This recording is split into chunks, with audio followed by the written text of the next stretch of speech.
देंगे कराची से, जहां अर्बन फ्लडिंग का खतरा मंडलाने लगा है। कराची में रवां सीजन में 20% से ज्यादा बारिशों की पेशगोई कर दी गई है। डायरेक्टर महकमा मौसमियात कहते हैं कराची में आधे घंटे में 50 मिलीमीटर बारिश भी हो गई तो सैलाबी सूरत हाल पैदा हो सकती है। समा से गुफ्तगू में सरदार सरफराज का कहना था कि इससे पहले भी हम देख चुके हैं कि ज्यादा बारिशों के नतीजे में अर्बन फ्लडिंग की सूरत हाल पैदा हो गई थी। % ज़्यादा बारिशों होने का इम्कान है मामूल से। आधे घंटे में भी 50 मिलीमीटर बारिश अगर पड़ जाए और बहुत तेज़ी से बारिश अगर गिर रही हो तो उतनी तेज़ी से ड्रेन आउट ना हो रही हो तो वो अर्बन फ्लडिंग का समा पैदा कर देती है। तो ये खदशा तो बहरहाल रहता है, क्योंकि पिछले साल आपने देखा कि स्पेल अलग अलग हो रहे थे। जुलाई में एक स्पेल हुआ आखिर में, फिर अगस्त में हुआ, फिर अगस्त के आखिर में हुआ, फिर सितंबर में हुआ। लेकिन इस दौरान में कभी 100 मिलीमीटर, कभी 150 मिलीमीटर थोड़े वक्त में, एक आध घंटे में अगर पड़ जाती थी तो शहर चौक हो जाता था। तो ये खदशा मौजूद रहेगा कि जब बारिश का कोई हैवी स्पेल आता है, थोड़े वक्त में ज़्यादा बारिश होती है तो फिर अर्बन फ्लडिंग का खदशा रहेगा। इस साल बादलों के तेवर अच्छे नहीं हैं। गुज़श्ता साल की निस्बत ज्यादा बारिश होगी। क्या कराची इस सूरत हाल से निपटने के लिए तैयार है? बरसाती नालों की सूरत हाल तो अलग ही दास्तान सुना रही है, जो कचरे से भरे पड़े हैं। पानी आएगा तो कहां जाएगा? क्या हमेशा की तरह फिर सैलाबी सूरत हाल का खतरा मंडला रहा है? खुर्शीद आलम रिपोर्ट करेंगे। इस बार बादल खूब जमकर बरसेंगे, मगर कराची में बरसाती नाले अब तक कचरे से भरे पड़े हैं। ये कब साफ होंगे किसी को मालूम नहीं। बारिशों की सूरत में बरसाती नालों के अतराफ बसने वालों को शदीद खतरात लाहक हो सकते हैं। पूरे घरों में पानी आता है, कम से कम आगे तक वो 30-30 फुट तक पानी जाता है। ये सब बस्ती है पूरे खाली हो जाते हैं। बारिश आती है तो ये पानी मजीद ये पुल के ऊपर से जो है ना जाता है, और जो घर हैं घरों के अंदर पानी यानी कि आधे कमरे से ऊपर पानी हो जाता है। शहरी इदारे हर साल बरसाती नालों की सफाई के दावे करते हैं, मगर हमेशा ही बरसात का पानी इन दावों को बहा ले जाता है। कैमरामैन मोहसिन अली के साथ खुर्शीद आलम, समा, कराची। कराची में मामूल से ज्यादा बारिशों की पेशगोई है। सूरत हाल से निपटने के लिए शहरी हुकूमत की क्या तैयारी है, ये मेयर कराची वसीम अख्तर से बेहतर कौन बता सकता है? उन्हीं से बात कर लेते हैं। वसीम साहब हमारे साथ टेलीफोन लाइन पर मौजूद है। वसीम साहब, बेहद शुक्रिया। कहिएगा कि क्या आपको फंड्स मिल गए नालों की सफाई के लिए, और क्या वजह है कि अब तक नालों की सफाई शुरू नहीं हो सकी? और सबसे इम्पोर्टेंट चीज़ कि आखिरी बार शहर के बड़े नालों की सफाई कब की गई थी? एक प्रेस कॉन्फ्रेंस की थी और सिंध हुकूमत से चीफ मिनिस्टर साहब से रिक्वेस्ट की थी कि ये वार्निंग आ चुकी है और केएमसी की कैपेसिटी नहीं है कि हम वो जो कराची के बड़े नाले हैं तकरीबन 40 उनके इवन चोकिंग पॉइंट्स भी हम क्लियर कर सकते हैं। हमने आखिरी नाले जो कराची के साफ किए थे वो जून 2018 तक हमने किए थे, उसके बाद नहीं किए क्योंकि हमारी ना कैपेसिटी है ना हमारे पास वो वसाइल थे। मैं हुकूमत सिंध को लिख के भेज चुका हूँ कि रिक्वायरमेंट है ये, सीएम साहब को भी लेटर लिख के भेज चुका हूँ कि ये जल्द से जल्द हमें या तो इक्विप किया जाए या हमें मशीनरी दी जाए या अच्छा वसीम साहब, एक और चीज के फंड्स जारी अभी तक क्यों नहीं हुए? रुकावट कहाँ पर आ रही है? क्या बैरियर है आपकी नजर में? और ये फंड्स जारी आखिर किसने करने हैं? नासिर शाह साहब और सईद गनी साहब ने एक मीटिंग की, उसमें मैं भी मौजूद था। उसमें वर्ल्ड बैंक ने कहा कि हम ने कोई $8 मिलियन इन 38 नालों की सफाई के लिए रखे हैं, तो हम वो उस पैसे को इस्तेमाल कर लेते हैं। आज भी एक मीटिंग हुई थी सीएम साहब की सरबराही में, उसमें सीएम साहब ने उनको क्लियरली कहा है, फाइनेंस सेक्रेटरी को कहा है और लोकल गवर्नमेंट के सेक्रेटरी को कहा है, वर्ल्ड बैंक के जो यहाँ के नुमाइंदे हैं उनको कहा है कि फौरन जितने भी प्रोसीजर्स हैं जल्द से जल्द कंप्लीट करके तो वसीम साहब, शहर कायद के बासी क्या उम्मीद रखें कि कब तक काम शुरू हो जाएगा नालों की सफाई का? कुछ तो तसल्ली शहरियों को दीजिए। हम इंतजार कर रहे हैं। मुझे उम्मीद है कि शायद मंडे तक जो कहा गया है मुझे वर्ल्ड बैंक के जो नुमाइंदे हैं उनकी तरफ से कि मंडे तक काम शुरू हो सकता है। अब बॉल जो है वो वर्ल्ड बैंक और सेक्रेटरी लोकल गवर्नमेंट और जिसमें हमारा नुमाइंदा केएमसी का भी उनके साथ है, एक इनके कोर्ट में है कि जल्द से जल्द जैसे ही पैसे रिलीज होते हैं ये सफाई का काम शुरू हो जाएगा। ठीक, मेयर कराची वसीम अख्तर साहब हमारे साथ मौजूद थे। बेहद शुक्रिया गुफ्तगू के लिए। मेयर कराची वसीम अख्तर ने तो कह दिया कि नालों की सफाई के लिए फंड्स नहीं है, मगर पीपल्स पार्टी का मौक़िफ़ कुछ और है। इम्तियाज शेख कहते हैं कि मेयर के पास नालों की सफाई के लिए फंड्स होते हैं, ये फंड्स हर बजट में मुख्तस किए जाते हैं। फिर भी अगर मेयर कराची को लगता है कि फंड्स की कमी है तो वजीर आला सिंध से राबता करे, मसला हल किया जाएगा।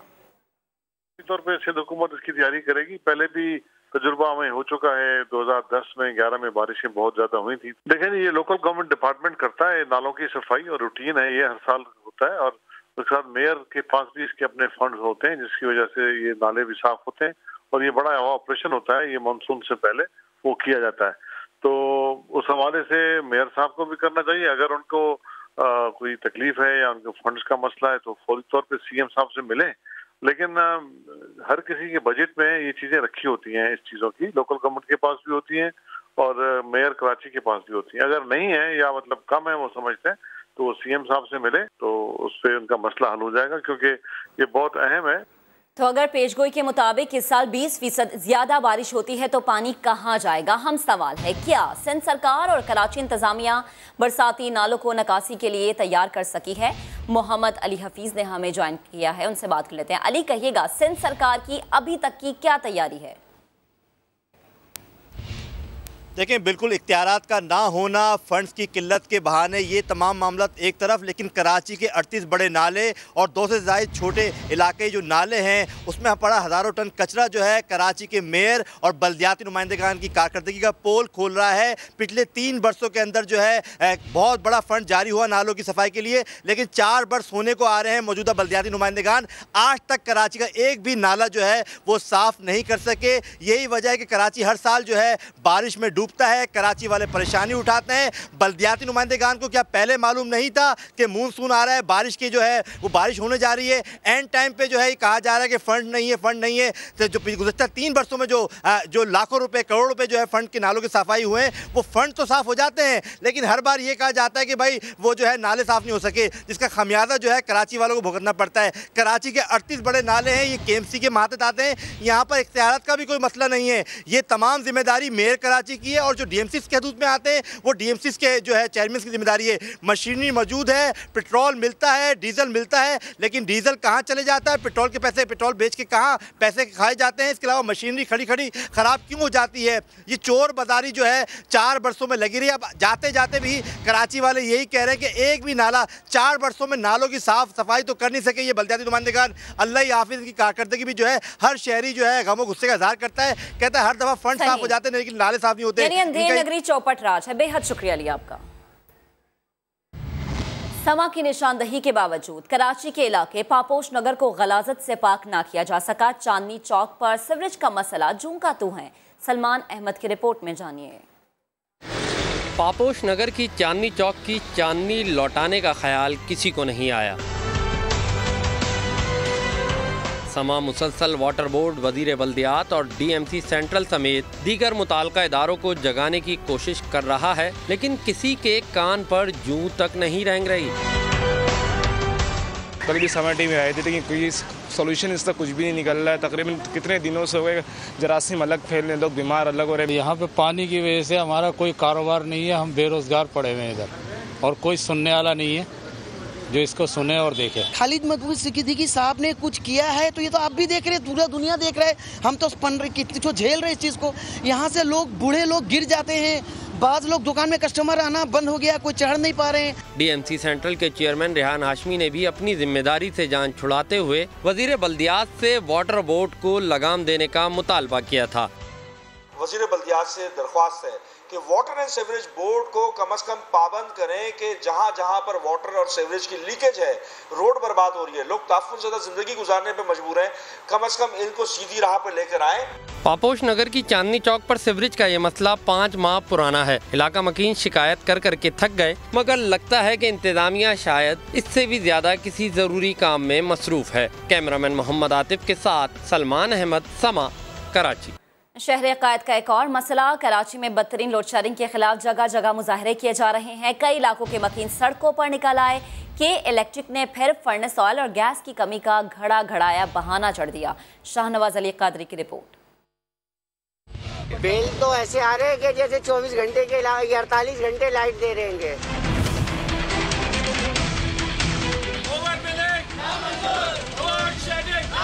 2020 आ गया मगर के इलेक्ट्रिक का निजाम सही न हो सका। एलानिया और गैर एलानिया लोड शेडिंग के झटके कराची वालों की बर्दाश्त से अब बाहर होने लगे। कल मलीर में तो आज लाइंस एरिया और AB सीनियर के इलाके में गायब बिजली के खिलाफ शदीद एहतजाज किया गया। शहरियों ने के इलेक्ट्रिक के दफ्तर के सामने अपने गमो गुस्से का इजहार किया। सारा दिन लाइट नहीं होती और सोने पे सुहागा ये है कि पूरी रात लाइट नहीं है। कहाँ है गवर्नमेंट, कहाँ है गवर्नमेंट ऑफ सिंध? खुदारा जागो, सत्यानाश करके रख दिया इस मुल्क का। 19,000 का बिल आया, 19,000 का। मेरे पास 2 फैन चल रहे हैं, एक फ्रिज है और 7 है। यहाँ आकर मैंने बोला है कि भाई इसका ये क्यों, कहते आपको बढ़ना पड़ेगा। मुजाहिरीन ने एहतजाजन शाहराह कायदीन को भी ब्लॉक किया। तहम पुलिस और रेंजर्स ने लोगों को समझा बुझा कर एक ट्रैक खुलवा दिया। के इलेक्ट्रिक के हुकाम ने रात में लोड शेडिंग न करने का यकीन दिलाया तो मुजाहिरीन घरों को चले गए। कैमरामैन कासिम रईस के साथ शाहनवाज अली, समा, कराची।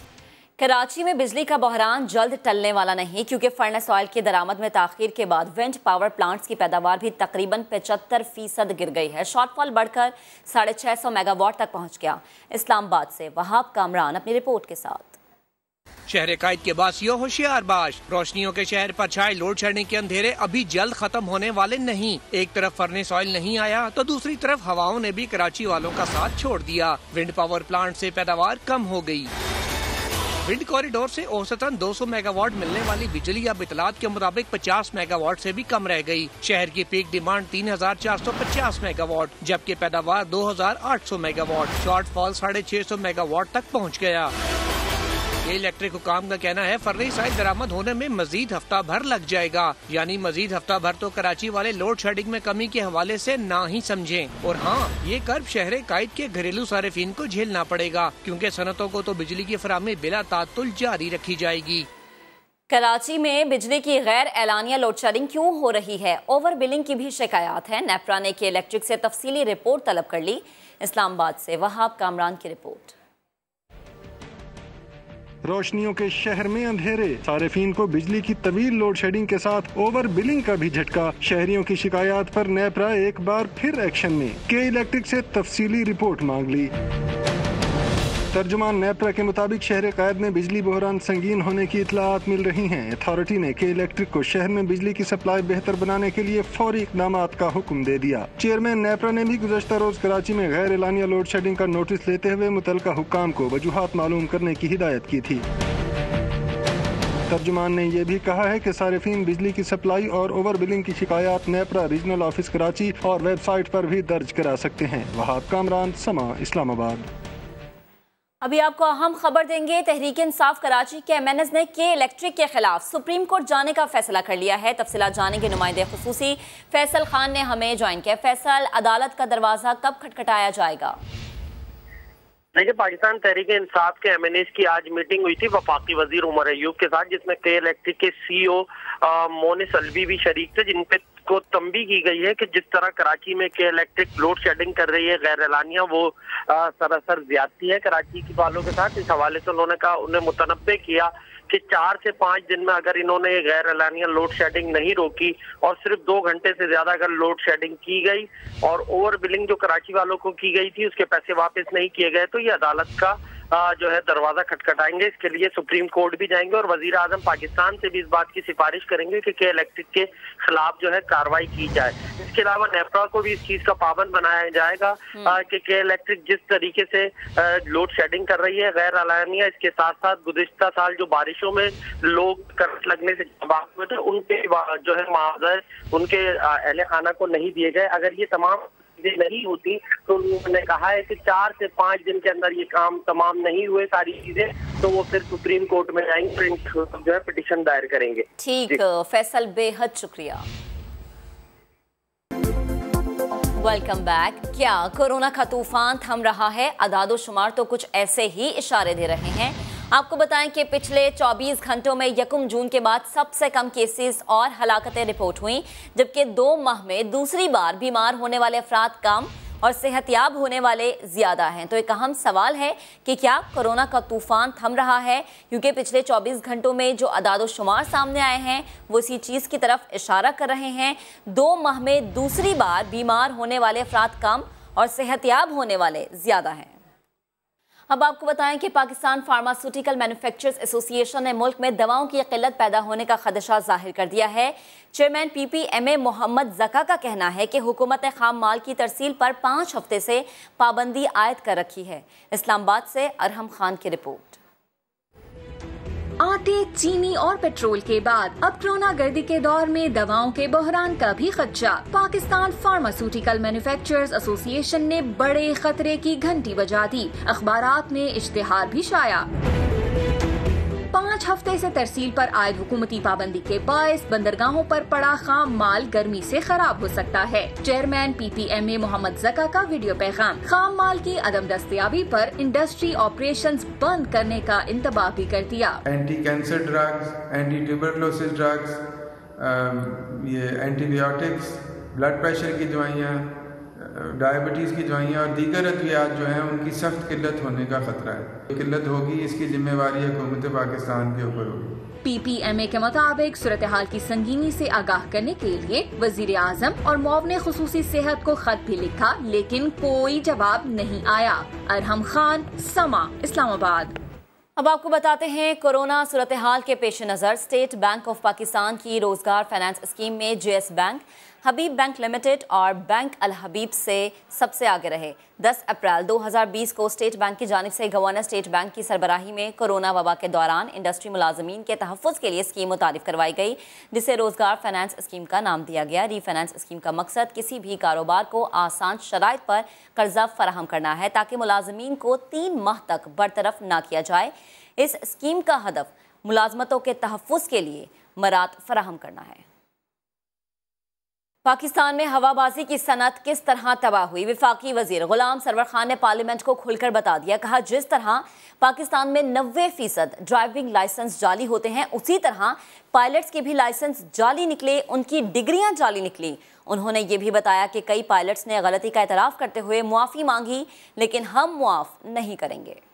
4 पायलट्स जिनकी डिग्रियां जाली नहीं, more than 90% licences, driving licences, पैसे दो और लाइसेंस मिल जाते। 4 साल प्रैक्टिकल लाइफ में मैंने आज तक किसी एक्सीडेंट में किसी ड्राइवर को सजा होते हुए नहीं सुना। 10 बंदे मारो, 20 बंदे मारो, 50 बंदे मारो, कोर्ट से बरी होके आ जाओ। पाकिस्तान में टोटल 860 एक्टिव पायलट्स, उनमें से 262 ऐसे पाए गए कि उन्होंने खुद एग्ज़ाम नहीं दिया, उनकी जगह किसी ने एग्ज़ाम दिया। 54 केसेस ऐसे थे, 28 लोगों को शोकस दिए, 18 लोगों की पर्सनल हेयरिंग, 9 पायलट्स ने रोते रोते कन्फेस भी कर दिया कि हमसे ये गलती हुई है, हमें माफ़ करें। माफ़ करने वाला अल्लाह है, लेकिन हम माफ़ करने वाले।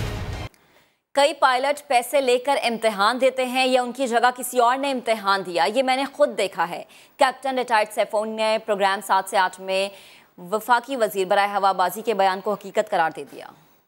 सब लोग इसमें कसूरवार हैं और जिस तरह के एविएशन मिनिस्टर ने खुद कहा कि इसमें लोग अगर पैसे दे के इम्तिहान देते रहे हैं, दूसरे लोग उनकी जगह बैठे हैं, ये चीज़ें मैंने देखी हैं, मैंने खुद देखी हैं कि इन चीज़ों के ऊपर, और मैंने बात की है, लेकिन इसके ऊपर एक्शन कोई नहीं हुआ। मैं उस वक्त जो है एक स्कूल का चीफ पायलट था जो कि अब बंद हो चुका है। उस स्कूल में उधर से मुझे पता चला कि कुछ स्टूडेंट्स ने पैसे दे के इम्तिहान पास किए हैं। अब आप मुझे बताएं कि अगर पैसे दे के उन्होंने इम्तिहान पास किए हैं तो किस तरह किए, क्यों किए हैं? जब मैंने ये सिविल एविएशन से पूछा तो उनके पास कोई जवाब नहीं था। वो कहते हैं कि हम ये बात करेंगे तो हमारे ऊपर उछलेगी। वज़ीर आज़म इमरान खान की ज़ेर सदारत हुकूमती तर्जुमानों का इजलास हुआ। तैयारा हादसे के इंक्वायरी रिपोर्ट पर भी तबादला ख्याल किया गया। वज़ीर आज़म का कहना था कि पहली बार फ़ज़ाई हादसात की रिपोर्ट्स पब्लिक की जा रही हैं। हमारी हुकूमत ने चीनी और गंदम बहरान की रिपोर्ट भी पब्लिक की। इजलास में हुकूमती अरकान ने वज़ीर आज़म के फैसले और क़यादत पर मुकम्मल एतमाद का इजहार भी किया। 22 साला रफाकत दूरियों में क्यों बदल गई? PTI के नाराज रुकन नजीब हारून ने बता दिया। समा के प्रोग्राम आवाज़ में गुफ्तगू करते हुए कहा, इधर उधर से लोग आए और पार्टी में शामिल हो गए। किराए के गोरीलों से आज तक कोई जंग नहीं जीती गई। इमरान खान को तहफ़्फ़ुज़ात से आगाह कर चुका हूँ। लेकिन अगर टीम जीत रही हो तो फिर तो चलो, जो स्टेडियम में बैठा हुआ है, जो पवेलियन में बैठा हुआ है, वो भी सेलिब्रेट करेगा कि अगर वो जो मकासद हासिल हो रहे हों। लेकिन जब भात भात के लोग जगह जगह से, दाएं से बाएं से, बहुत सारे जमा हुए। क्योंकि मैं एक बात हमेशा कहता हूं कि दुनिया के अंदर जितनी तारीख मैंने पढ़ी है, कोई भी जंग किराए के गोरिल्लों से आज तक नहीं जीती गई है। उसके अंदर आपके बुनियादी लोग, जिनका मरना, जिनका जीना, जिनका ख्वाब आपके साथ हो, वो उसके अंदर जब हिस्सेदार होंगे, खुद अपने अमल से कुर्बानी देने को तैयार होंगे। फवाद चौधरी के इंटरव्यू पर हुकूमती वज़रा की तनकीद जारी है। जुल्फी बुखारी कहते हैं हर किसी की वज़ीर आज़म बनने की ख्वाहिश होती है, मगर ख्वाहिश और साजिश में फ़र्क होता है। अली मोहम्मद खान और नूरुल हक कादरी भी फवाद चौधरी पर चढ़ दौड़े। फवाद चौधरी के इंटरव्यू पर वजीर आजम के मुआविन खुसूसी जुल्फी बुखारी का रद्द अमल भी आ गया। समा के प्रोग्राम आवाज में कहा, फवाद चौधरी ऐसे इंटरव्यू देते हैं जो ज्यादा से ज्यादा देर खबरों का हिस्सा रहें। उन्हें समझना चाहिए कि ख्वाहिशात और साजिश में फर्क होता है। अगर एक सीनियर पॉलिटिशियन की ख्वाहिशात नहीं है कि वो एक CM बने या PM बने आगे जाके जिंदगी में, तो वो किसी काम का नहीं है, क्योंकि उस ख्वाहिशात से आपको इंस्पिरेशन मिलता है काम करने के लिए। ख्वाहिशात एक और चीज़ है, साजिश करना एक और चीज़ है। साजिश हमसे बर्दाश्त नहीं होगी, ख्वाहिशात जिसकी भी ज्यादा हो अच्छी बात है। समा के प्रोग्राम नदीम मलिक लाइफ में PTI रहनुमा अली मोहम्मद खान ने फवाद चौधरी पर तनकीद की। ये तहरीक 24 साल की इमरान खान साहब के खून पसीने से बनी है। अली मोहम्मद, मैं किसी का नाम नहीं लेता, मैं अली मोहम्मद को कहता हूँ कि अली मोहम्मद अगर इस तहरीक को मजबूत नहीं कर सकता, उसको इस तहरीक को कमज़ोर करने और नौजवानों के उम्मीदें तोड़ने का कोई हक नहीं है। मरते दम मैं हर उस आदमी को कह रहा हूँ जो मुश्किल हालात में हिल जाता है। वफाकी वजीर मजहबी उमूर ने फवाद चौधरी का बयान गैर जिम्मेदाराना करार दिया। लोगों का अपने हुकूमत और रियासत और इदारों से एतबार उठता हो, इस तरह की स्टेटमेंट एक गैर जिम्मेदाराना बात है। नूरुल हक कादरी का कहना था छेड़छाड़ फवाद चौधरी की आदत है, मगर हुकूमती डिसिप्लिन और नज़्म ज़ब्त का ख्याल रखना जरूरी है।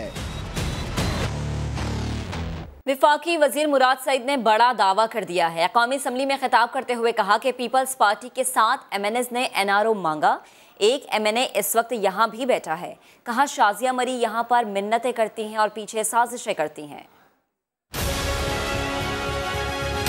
इस बजट के दौरान 21 तकरीरें ऐसी हुई है जिसमें या मेरे कायद या मेरी जात को निशाना बनाया गया। जब दलील नहीं होती स्पीकर साहब, तो जात के ऊपर हमले किए जाते हैं। यहाँ पे खड़े होके मेरी फैमिली को गलीज तरीन किस्म की गालियां दी गई स्पीकर साहब।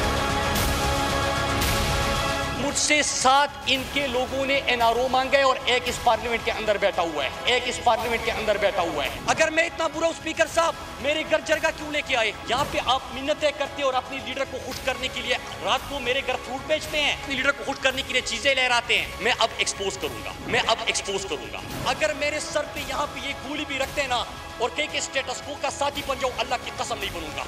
अगर मेरा सर ये काटते स्पीकर साहब, कलम कर दे, मैं स्टेटस को का मुकाबला करने आया हूं, इसका साथी बनने के लिए नहीं आया। कौमी असम्बली के इजलास में ख्वाजा साद रफीक ने हुकूमत को कड़ी तनकीद का निशाना बनाया। कहा वो वक्त आ रहा है, वजारत उज़्मा देने वाले वजारतें लेकर फिरेंगे, कोई लेने वाला नहीं होगा। जो दावे किए गए उनकी तकमील मुमकिन नजर नहीं आती। 90 दिन में करप्शन का खात्मा करने की दावेदार हुकूमत अब तक 1 टका वसूल नहीं कर सकी। आपने वो वादे किए और वो नारे लगाए जिनकी तकमील का कोई तस्वुर भी नहीं कर सकता। 90 दिन में करप्शन खत्म करनी, 1 करोड़ नौकरियां देनी थी, 50 लाख घर बनाने थे। आपने सारे चोरों को उल्टा लटका के उनके पेट फाड़ के उसमें से कौमी दौलत निकालनी थी। भाषण देते थे कि जब गुर्बत बढ़ जाए तो समझ लो कि वज़ीर आज़म चोर। बाकायदा नकलें उतारते थे, कशकोल लेकर फिरते हैं, ये शर्म आती है, मैं तो खुदकुशी कर लूँगा। आपने पाकिस्तानी कौम को खुदकशियों पर मजबूर रख दिया। आपको मुकाबला करना था भूख का, बेरोजगारी का, गुर्बत का, नाइंसाफी का। आपने मुकाबला किया सिर्फ अपोजिशन का। आपने जेलें भर दी अपने मुखालफिन से। इससे पाकिस्तान को क्या मिला? करप्शन की रकम कौन सा टका आपने रिकवर किया? आप लोकेस्ट का मुकाबला ही नहीं कर सके। अरबों रुपए की फसलें वो उजाड़ गया। कोरोना आ गया, कोरोना में आपने क्या किया? 8,000 रुपये टेस्ट की फीस है और आप महंगी के ताने देते थे। अपने 800 का टेस्ट 90 रुपये में। आपके बुज़रा जो एक दूसरे के बारे में आके मीडिया पे बात करते हैं, ये तो कभी तमाशा देखा ही नहीं है। मरकज़ी वज़ीर अपने पार्टी के 2 लीडर्स को टारगेट कर रहा है। वो वक्त आने वाला है कि वज़ारत उज़्मा देने वाले वज़ारत उज़्मा लेके फिरेंगे, लेने वाला कोई नहीं होगा। वजारतें देने वाले वजारतें बांटेंगे, लेने वाला कोई नहीं होगा, कोई नहीं होगा। वो दूर नहीं है वक्त, वो दूर नहीं है वक्त। पुलिस एहलकारों का शहरी को बरहना करके तशद्दुद करने का वाक़या दरिंदगी है। मुशीर इत्तलात खैबर पख्तूनख्वा अजमल वजीर कहते हैं मुलव्विस एहलकारों को रियायत नहीं मिलेगी। मामले की तहकीकात के लिए कमेटी बनाती है।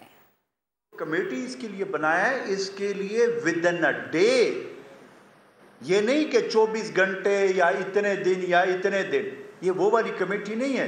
वज़ीर आला साहब ने कहा है, उसके ऊपर डॉक्टर सनाउल्लाह अब्बासी साहब ने वो कमेटी बनाई है, ठीक है, कि इसकी इंक्वायरी हो, शफाफ इंक्वायरी हो, कि इसमें जिस लेवल के मैंने आपको कहा रैंक एसएसपी तक इसमें ये इंक्लूड है, कि वहां तक इसकी इंक्वायरी हो कि जिस रैंक तक हो, अगर कहीं पे कोई गिल्टी हुआ वो उसी कटहरे में खड़ा होगा जहां पे 3 ऑलरेडी हवालात में पुलिस एहलकार इस वक्त हवालात में मौजूद है। अब आपको बताएं, विफाकी वजीर फवाद चौधरी ने ट्विटर पर तनकीद करने वालों को जवाब दे दिया। कहते हैं उस वक्त तक वजीर रहूंगा जब तक वजीर आजम का एतमाद हासिल है। फवाद चौधरी ने अपने ट्वीट में लिखा कि किसी और की ख्वाहिश पर इस्तीफा देने का सवाल ही पैदा नहीं होता। सियासत कमजोर दिल हजरात का खेल नहीं है। समाजी राबते की वेबसाइट ट्विटर का इस्तेमाल करते हुए विफाकी वजीर बराए science and technology Fawad Chaudhry ने तनकीद करने वालों को जवाब दिया है। लिखते हैं कि उस वक्त तक वजीर रहूंगा जब तक वजीर आजम का एतमाद हासिल है। फवाद चौधरी ने अपने ट्वीट में ये भी लिखा है कि किसी और की ख्वाहिश पर इस्तीफा देने का सवाल ही पैदा नहीं होता, और साथ ही साथ ये पैगाम भी दे रहे हैं कि सियासत कमज़ोर दिल हजरात का खेल बिल्कुल नहीं है। तो आपको अपडेट करें कि विफाकी वजीर फवाद चौधरी ने ट्वीट किया है और अपने ट्वीट में उनका ये लिखना है कि उस वक्त तक मैं वज़ीर रहूँगा, उस वक्त तक अपनी सीट पर रहूँगा जब तक वज़ीर आज़म का एतमाद मुझे हासिल है। फवाद चौधरी पर तनकीद की जा रही थी इंटरव्यू के हवाले से जिन्होंने दिया था, और बहुत सारे ऐसे विफाकी वज़रा थे जिन्होंने उन्हें हदफ़ तनकीद बनाया था। तनकीद करने वालों को फवाद चौधरी ये जवाब दे रहे हैं कि किसी और की ख्वाहिश पर इस्तीफा देने का सवाल ही पैदा नहीं होता, और साथ ही साथ कह रहे हैं कि सियासत कमज़ोर दिल हजरात का खेल नहीं है। अब तक के लिए इतना ही। एक ब्रेक के बाद हाजिर होंगे हेडलाइंस के साथ। आप देखते रहिए समा।